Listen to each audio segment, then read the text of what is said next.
Doctor Gauri Palve आत्महत्येप्रकरणी मंत्री पंकजा मुंडेंच्या स्वीय सहाय्यकाला अटक।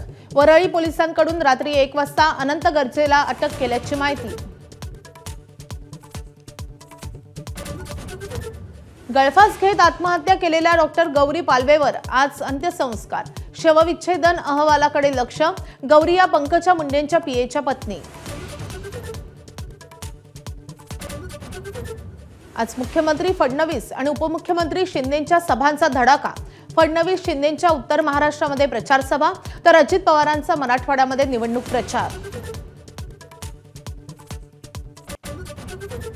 गाफील राहू नका, अन्यथा येणारी मुंबई महापालिकेची निवडणूक मराठी माणसासाठी शेवटची असेल।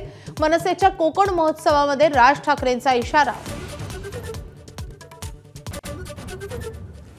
सर्वसामान्य शेतकऱ्यांचा मुलगा मुख्यमंत्री झाला याची काहींना जळजळ। शिंदेंचा निशाणा, तर एखाद्यावर अहंकार द्वेष किती असावा असं म्हणत विरोधक लक्ष। बारामतीत आमच्या उमेदवारांवर दबाव। युगेंद्र पवारांकडून अजित पवारांकडे रोख। प्रत्येक उमेदवाराला 20 लाखांची ऑफर दिल्याचाही दावा।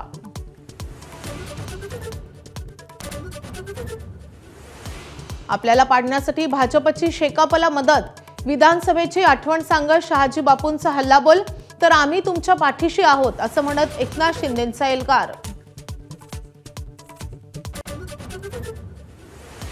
मुंबई महापालिका निवडणुकीच्या पार्श्वभूमीवर मुख्यमंत्र्यांचं यूथ कनेक्ट। 100हून अधिक कॉलेजच्या तरुणांशी साधणार संवाद। आज वरळी डोम इथे कार्यक्रमाचं आयोजन। अयोध्येमध्ये राम मंदिरावरील ध्वजारोहण सोहळ्याची जय्यत तयारी।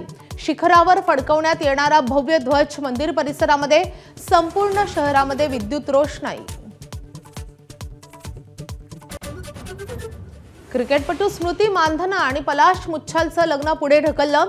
स्मृतीच्या वडिलांची प्रकृती बिघडल्यानं निर्णय घेतल्याची कुटुंबियांची माहिती।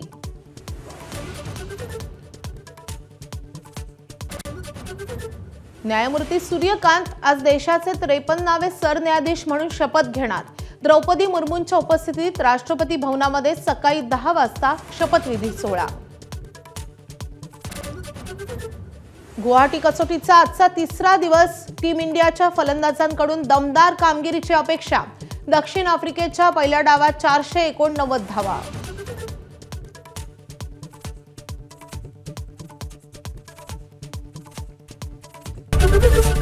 एबीपी माझा, उघडा डोळे बघा नीट।